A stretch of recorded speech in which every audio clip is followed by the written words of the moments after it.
বাংলাদেশের এক ছোট্ট গ্রাম মিজমিজি। আজ থেকে ৩ দশক আগেও গ্রামের এই নামটি পুলিশের কাছে পরিচিত ছিল এক ভয়ঙ্কর কারণে। এখান থেকে একসময় শত শত শিশু চলে যেত আরব মরুভূমির উটের দৌড়ে জকি হিসেবে। দারিদ্র্য আর লোভের ফাঁদে পড়ে সেই শিশুদের অনেকেই আর কখনো ফিরে আসেনি। কেউ ফিরেছে বিকলাঙ্গ দেহে, কেউ বা নিথর হয়ে।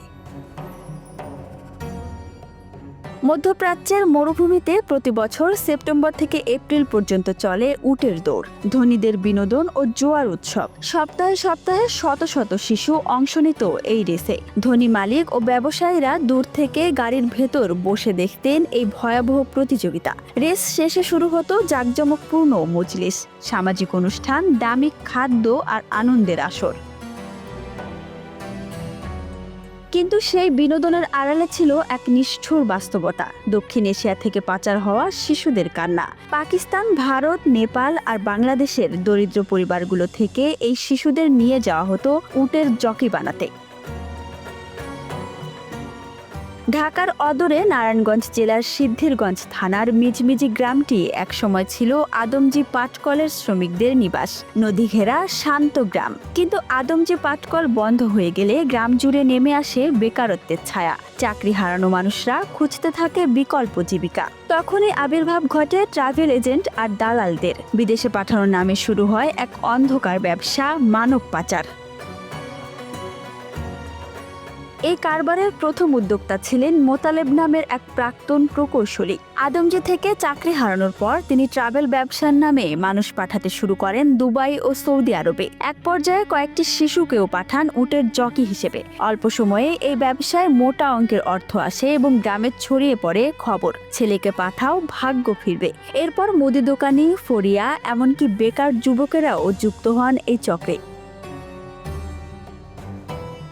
সর্দারপাড়ার আলম মিয়ার ছেলে কবির, তাকে পাচার করেছিল শামসু নামের এক যুবক। কয়েক বছর পর কবির দেশে ফিরেছিল, কিন্তু সেই ভয়ের স্মৃতি তাকে আজও তাড়া করে। আজিবপুরের সুবেদ আলীর ছেলে হোসেন তখন ১০ম শ্রেণীর ছাত্র। কৈশোরেই তাকে পাঠানো হয়েছিল উটের জকি বানাতে।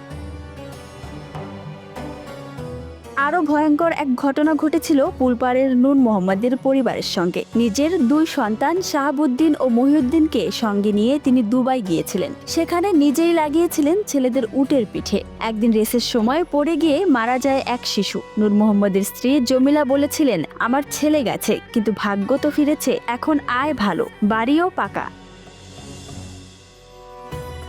চিটাগাং রোডের ২ কসাই চাঁদ মিয়া ও কুব্বতের স্ত্রীরা প্রতি বছর দেশে এসে নতুন শিশুকে নিয়ে যেতেন দুবাইতে। নাসির নামের এক পাচারকারী ২ শিশুকে নিয়ে গিয়েছিল। একজন ফিরেছে, আরেকজন চিরতরে হারিয়ে গেছে, উটের পায়ের নিচে পিষ্ট হয়ে। আলিম মুন্সির ২ ছেলে ইব্রা ও হোসেন দেশে ফিরেছিল এক মৃত শিশুর দেহ নিয়ে। গ্রামে সালিশ বসে, ৩ লাখ টাকায় মিটে যায় সব অভিযোগ।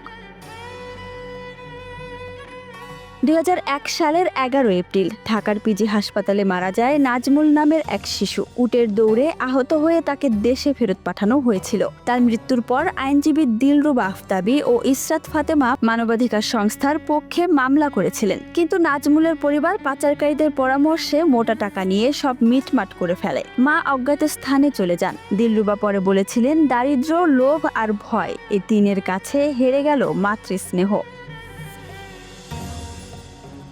দীর্ঘদিন ধরে এই নিষ্ঠুর ব্যবসা চলেছে অবাধে। তবে ২০০৫ সালের আগস্টে আন্তর্জাতিক মানবাধিকার সংস্থা ও জাতিসংঘের চাপে সংযুক্ত আরব আমিরাত সরকার উটের দৌড়ে শিশু ব্যবহারে নিষেধাজ্ঞা দেয়। দুবাই থেকে শত শত শিশু দেশে ফেরত আসে। বাংলাদেশ সরকারও তখন শিশুদের পুনর্বাসনের উদ্যোগ নেয়। ভুক্তভোগী পরিবারদের দেওয়া হয় ক্ষতিপূরণ।